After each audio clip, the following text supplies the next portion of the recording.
Hello everyone, today we will talk about how to fix or how to solve the problem of offline on the application of Discord. You will click on settings. In this page you can click on apps, default apps, app settings. On above you can search about Discord and you will enter. Then you can click on first stop and you can click OK. After that you will enter to the window of storage. Here you can click clear cache. Don't click clear data because that can cause you errors or can delete your account. In the end you can turn on your airplane mode and you can turn off your airplane mode again to fix that problem.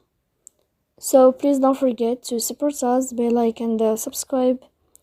See you next time in another video, and thank you for your attention and your